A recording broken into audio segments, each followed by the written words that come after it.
वाराणसी के दाल मंडी क्षेत्र में चल रहे चौड़ीकरण और ध्वस्तीकरण अभियान के बीच प्रभावित दुकानदारों की पीड़ा सामने आने लगी है। कार्रवाई से प्रभावित एक दुकानदार ने दावा किया है कि उन्होंने करीब 30 लाख रुपए देकर दुकान खरीदी थी, लेकिन ध्वस्तीकरण के दौरान उन्हें किसी प्रकार का मुआवजा नहीं मिला। दुकानदार का आरोप है कि कार्रवाई के दौरान अचानक टीम पहुंची और दुकान का शटर तोड़ दिया गया। उनका कहना है कि उन्हें अपना सामान व्यवस्थित ढंग से निकालने का पर्याप्त समय भी नहीं दिया गया। व्यापारी ने यह भी दावा किया कि कार्रवाई के दौरान उनकी दुकान का कुछ सामान गायब हो गया, जिससे उन्हें आर्थिक नुकसान हुआ है। प्रभावित दुकानदार का कहना है कि उन्होंने अपनी जीवन भर की जमा पूंजी लगाकर दुकान खरीदी थी और आज उसी दुकान के ध्वस्त हो जाने से उनके सामने रोजी रोटी का संकट खड़ा हो गया है। उनका सवाल है कि यदि मकान मालिकों को मुआवजा दिया गया है तो वर्षों से व्यापार कर रहे दुकानदारों के हितों का भी ध्यान रखना चाहिए। दूसरी ओर प्रशासन दाल मंडी चौड़ीकरण परियोजना को शहर के विकास और यातायात व्यवस्था को बेहतर बनाने की दिशा में एक महत्वपूर्ण कदम बता रहा है। इसी क्रम में क्षेत्र में लगातार ध्वस्तीकरण की कार्रवाई जारी है। फिलहाल प्रभावित व्यापारियों द्वारा लगाए गए आरोपों और उनकी मांगों पर सभी की नजरें टिकी हुई हैं। अब देखना होगा कि प्रशासन की ओर से इस मामले में क्या प्रतिक्रिया सामने आती है। अपना परिचय देते हुए आज की कार्रवाई के बारे में बताइए। हमारा नाम आसिफ है और कार्रवाई ये है कि हमारे साथ जबरदस्ती किया गया है। हमने दिया नहीं है, रजिस्ट्री नहीं किया है। हमारा अवैध दिखाकर नीचे से सडन नोट दिया गया। पूरी फैमिली पर भरी हुई है, हमारी 40-50 लोग का परिवार है और पूरा भरा हुआ है और ये आगे तोड़ चले गए। आप लोग मकान मालिक है कि दुकानदार? मकान मालिक है, मकान मालिक है। तो कार्रवाई तो आज शायद अवैध निर्माण आप बताइए कि 480 स्क्वायर फीट का नक्शा कहीं पास होता है? आप हमें बताइए, होता है? हम करवाने तैयार हैं, कहीं नहीं होता है। ये एक जबरदस्ती किया जा रहा है कि आप जबरदस्ती हमसे रजिस्ट्री करिए, जो हम नहीं करेंगे।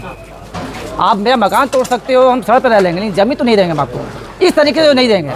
कल तक हम विकास के साथ थे, आज भी है, लेकिन इस तरीके से नहीं है जिस तरीके से ये लोग कर रहे हैं। तो प्रशासन आज कार्रवाई को प्रशासन ही अपनी मनमानी कर रही है, जनता की बिल्कुल नहीं सुन रही है।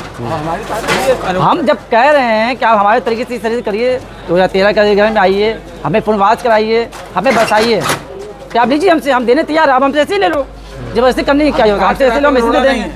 लेकिन टोटल आपका मकान कितना स्क्वायर फीट में है? 480 स्क्वायर फीट में। इसमें अवैध का उन्होंने बता के तोड़ दिया। नोटिस वगैरह तामील का कराया था उन्होंने? किया था, हमने लगाया तो नोटिस, जवाब लगाया है, लगा हुआ कोर्ट में।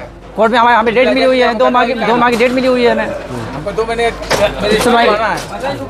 अब वो भाई तो हम जानना चाह रहे किस नियम के अनुसार तोड़ा जा रहा है। फैमिली है, नीचे लोग खड़े हैं, 50 लोग का फैमिली पे भरी हुई है, 40 लोग का घर है पूरा। अब बताइए, अवैध आगे तोड़ देंगे तो पूरी फैमिली सड़क पे आगे गिर जाएगी मलबे के साथ। बिना मकान खाली कराए प्रशासन कार्रवाई कर रहा है। बिना मकान हमारे खाली कराए आगे तो तोड़ शुरू कर। 40 आदमी का परिवार रह रहा है, 40 आदमी का परिवार है। हम जा रहे हैं तो हमारी बात सुनी नहीं जा रही है। इसमें मरीज आदमी भी हैं, 6 महीने भी हैं। सरकार तो सीधे बोलिए रजिस्ट्री करिए, बात खत्म हो। अरे रजिस्ट्री करवा, आप रजिस्ट्री किस अनुसार कराना चाहते हैं? नगर निगम के अनुसार कराना चाहते हैं या कागज पेपर के आधार पर कराना चाहते हैं?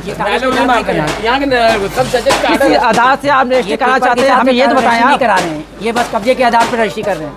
पेपर के आधार पर नगर निगम किसी नाम चढ़ा हुआ रजिस्ट्री हो गया, उनके नाम से रजिस्ट्री कर। कैसे रजिस्ट्री? पेपर की वैल्यू क्या है? पेपर खतरा खतौनी का कोई मतलब ही नहीं है, कोई मतलब नहीं है, कानून का कोई मतलब ही नहीं है। तो आप लोग रजिस्ट्री करने के इच्छुक है कि अभी नहीं? इच्छुक है, हम इसी तरीके से आइए, हम कानून के दायरे में आइए। तो आपको क्या लग रहा है कि दबाव बनाने के लिए? दबाव बनाने के लिए ले लो भाई, ऐसे ही ले लीजिए, लेकिन सम्मान करते हैं, हम न्यायालय से ले लेंगे जो भी लेना होगा। हम कानून का, न्यायालय का सम्मान करते हैं, लेकिन इसका मतलब ये नहीं है कि हमारे साथ जो है गलत करें।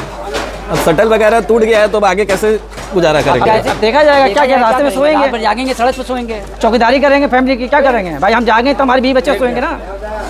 मकान मालिक चौकीदार की हैसियत से रह रहा है। आज मेरी स्थिति ये की गई है कि मैं इस रोड का कुत्ता बन कर अपने मकान की चौकीदारी करूँगा रात भर, और प्रशासन ने मेरी नहीं सुनी। जब मैंने पूरा सहयोग दिया आलोक शर्मा सर को, मैंने पूरा डॉक्यूमेंट दिया, मेरे सारे पेपर वहाँ मौजूद हैं। 6 महीने तो उनके सहयोग में थे। उन्होंने हमको आश्वासन दिया कि आप सही हैं, आपका पेपर सही है। तो आश्वासन के बावजूद ऐसी कार्रवाई हो गई, क्या कारण, क्या लग रहा है, क्यों कार्रवाई हुई आश्वासन के बाद? निगम के बाकी सब हमारे सहयोग है, पीडब्ल्यू हमारे सहयोग है, हमारे अच्छा मजे की बात है, ये तीनों संपत्ति में हमारा परिवार रहता है। भले ही हम लोग भाई अलग अलग खंडों में हैं, लेकिन एक ही कागज है, एक ही पिलर है, और पूरी बिल्डिंग टिकी हुई है। एक आदमी का आपने गिरा दिया, एक पावे पे हमारा तीनों परिवार एक पावे पे सारी बिल्डिंग सारी बिल्डिंग टिकी हुई है। एक पावे पे है। पूरा ये 50 मंजिल बनी हुई है। अब ये गिरेगा तो ये बिल्डिंग कैसे टिकेगी? मेरा गया 60 आदमी का परिवार। ये तो अब आप लोग को रहने लायक भी अब खतरनाक हो गया है, कभी भी घटना हो सकती है। हमको कहीं बताया जाए, हम तेरे को पूरा ले लो, हम पूरा देते हैं। हमारी जमीन 36/72 फीट है। अगर हिम्मत है ऑन पेपर हमसे रजिस्ट्री कराइए, ऑन पैर रिकॉर्ड तो रजिस्ट्री परिवार को पूरा बताइए। नहीं तो रजिस्ट्री तो सरकार करा रही है ना, आप काम कर रहे हैं। पेपर के अनुसार नहीं करा रही हो, करो यार, पेपर के अनुसार नहीं हो रहा है। तो कैसे हो रहा है? नगर निगम के अनुसार किया जा रहा है। नगर निगम के अनुसार थोड़ी नहीं हो वही रहा है। हो रहा है, ऐसा ये किया जा रहा है। 4 महीने से वही झेल रहे हैं हम। क्या मकान नंबर है आपका? CK 69/31B। जोनल अधिकारी हमको परेशान किया है। अब उसके लिए न्यायालय में गया हूँ, आयुक्त महोदय कि आप एप्लीकेशन मतलब आप लोग का मालिकाना हक नहीं माना जा रहा है। हाँ, नहीं माना पेपर होने के बावजूद आप पेपर से करो यार रजिस्ट्री। तो ये आप लोगों के क्या पास है? ये संपत्ति आई कहाँ से थी? मेरे पिताजी की थी, मेरे बाप दादा की चीज है। तो डॉक्यूमेंट्स में नाम वगैरह नहीं सब चढ़ा है, है? सब है, टोटल है। तो फिर क्यों नहीं माना भाई जा रहा है? फुटेज है इस बिल्डिंग अरे में। नगर निगम में 3 लोग जाके अभी नाम चढ़ा लिया, उनका हो गया। जिसको मैं बाजी जानता नाम चढ़वा दीजिए, नहीं। अरे अब 50 मकान पीछे गया है, रामजी तिवारी का मकान है और उसके अंदर रह रहे जावेद अंसारी। 50 केस हुआ है, मुकदमा कायम है। ऐसा यहाँ हुआ है। मतलब आप ये आरोप लगा रहे हैं PWD विभाग भी गलत तरीके से मकानों की रजिस्ट्री करा रहा उनकी है। मजबूरी है, वो कागज के हिसाब से नहीं कर रहे। जिसका भी लीजिए उसका रजिस्ट्री पेपर देखिए, मकान खरीद करो भाई। खाली खाली तो लैंडलॉर्ड नंबर आओ, वो से टैक्स देने का नियम है। तो वैसे भी तो नगर निगम में मालिकाना हक नहीं साबित होता है बिल्कुल नहीं ना। होता है। राजस्व विभाग का अधिकार है। बिल्कुल। लेकिन ये अपना निगम घर के है, हिसाब हमको से चला मालूम। जा रहा है। जिला जज को नहीं मानते। इस बाबत आप लोग की अधिकारियों से कोई बातचीत हुई थी? सबसे हुई सबसे है। हो रही है लेकिन कोई सुनने क्या को हुआ? तैयार नहीं है। कोई सुनने को तैयार नहीं है। आलोक वर्मा जी मेरे पास आए, इज्जत दिया हमको, हम लोगों को सहयोग वादा किया 6 महीना पहले रमजान में हमको इन्होंने आश्वस्त किया कि आपके साथ न्याय होगा। क्या अपील करेंगे सरकार से? अपील तो ये करते हैं कि हम भाई हमारे साथ न्याय हो। न्याय हो। बस ये अपील करते हैं कि हम हमारे देंगे साथ नहीं। न्याय हो। अगर न्याय आज पेपर भी के जिंदा साथ है तो लीजिए। न्याय हो। ये अपना बिल्डिंग परिचय बताइए। हमारा नाम सुनील कुमार जायसवाल है। क्या हुआ है आज आपके साथ? अरे दुकान हमारी है दलमंडी में, CK 69/28। भाई मकान के रजिस्ट्री नहीं हुए है, अवैध दिखाए कि भाई ऊपर से तोड़ना चाहिए उनको। दुकानदार को सूचना नहीं दिए, जबरदस्ती शटर नोच दिए इन लोगों ने। शटर वाले आ रहे हैं ले जाओ, ले जाने के लिए। कुछ माल भी उसमें गायब हुआ है। तो प्रशासन तो लगातार मुनादी कर रहा है कि अवैध निर्माण है, इसको हटाइए। नहीं कर रहा है, मगर हम लोग को कुछ सूचना तो नहीं दिए है कि लिखित पेपर है आपको खाली करना, कहना चाहिए। मुनादी तो हो रही है लगातार क्षेत्र में मुनादी ना? तो अब यहाँ वहाँ कर रहे हैं, कौन से मकान मुनादी तो कर ही रहे हैं। वैसी कोई सुनवाई तो नहीं है कि करे, उसका अवैध है तब ना। आप दुकानदार हैं? हम दुकानदार हैं। पैसा दे के दुकान लिए थे? पैसा दे के 30 कितना? लाख 30 लाख रुपए दे के दुकान लिया है। अब पैसा मिलेगा नहीं मिलेगा? पैसा का मकान मालिक तो पैसा दे ही नहीं रहा है, गवर्नमेंट भी पैसा नहीं दे रही है। जिस तरह से देखा जा रहा है वीडियो अपनी कार्रवाई में अधिकांश मकानों के शटर नोच दे रहा है कि लोग रोजगार ना कर पाए। उसका उस कार्रवाई को किस तरह से देख रहे हैं? तो कार्रवाई इसके तेजी गलत तो हो ही रहा है, इसको ऐसा करना नहीं चाहिए। पहले दुकानदार को कोई व्यवस्था बनाए, उसको अपनी सहमति से ले।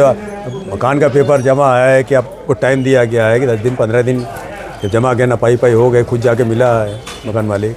तो इसके बाबत किसी अधिकारियों से आपकी बात हुई है कि नहीं हुई है? हमारी बात नहीं, मकान मालिक की बात हुई है। वो लोग गए थे थाने में, गए तो जो भी अधिकारी हैं TM में सबसे बात हुआ है। वो लिखा पढ़ी हुई आके अपना लिखा पढ़ी के नपाई हुआ है कि टाइम दिए हैं। तो टाइम देने के बाद भी अचानक आके पूरा कर दिए? आके तोड़ दिया गया, जबरदस्ती खाली शटर नोच दिए, तोड़े क्या मकान।